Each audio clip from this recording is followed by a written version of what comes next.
Hi friends, welcome to our channel. இன்னும் என்னுடைய மாமனாருடைய நினைவு தினம் ஃப்ரெண்ட்ஸ். இந்த நினைவு தினத்தில் ஆளுக்கு சூப்பராக ஒரு சமையல் பண்ணியாச்சு.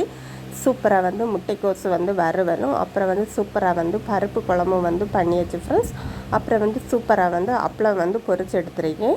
சூப்பராக சாதம் வேக வச்சு எடுத்தாச்சு ஃப்ரெண்ட்ஸ். இப்போ நம்ம முட்டை வேக போட்டிருக்கோம் ஃப்ரெண்ட்ஸ். இந்த நேரத்தில் நம்ம முட்டை வெந்துட்டே இருக்குது. நம்ம இந்த நேரத்தில் ஒரு சூப்பராக ஒரு நார்த்தங்காய் தீயலும் ரெடி பண்ணி எடுத்துச்சோம் ஃப்ரெண்ட்ஸ். நல்லெண்ணெய் விட்டு சூப்பராக ஒரு நார்த்தங்காய் தீயலும் நம்ம ரெடி பண்ணி வச்சாச்சு ஃப்ரெண்ட்ஸ். அப்புறம் சூப்பராக சிக்கனும் பொரிச்சாச்சு, சிக்கன் கிரேவியும் பண்ணியாச்சு. சூப்பராக ஒரு சேமியா பால் பாயசமும் பண்ணியாச்சு ஃப்ரெண்ட்ஸ். எல்லாமே பண்ணி சூப்பராக படையலும் போட்டு கும்பிட்டுச்சோம் ஃப்ரெண்ட்ஸ். இதுதான் எங்களுடைய விளாக் இப்படி தான் ஃப்ரெண்ட்ஸ் போச்சு. இந்த வீடியோ பிடித்திருந்தால் லைக் பண்ணு, கமெண்ட் பண்ண, ஷேர் பண்ணுங்கள். அப்புறம் நீங்கள் ஃபஸ்ட்டு டைம் என்னுடைய சேனலை பார்க்கதா இருந்தால் மறக்காமல் நீங்கள் ஸ்மித்திஸ் சேனலை நீங்கள் சப்ஸ்கிரைப் பண்ணி நீங்கள் சப்போர்ட் பண்ணுங்கள் ஃப்ரெண்ட்ஸ். தேங்க்ஸ் ஃபார் வாட்சிங்.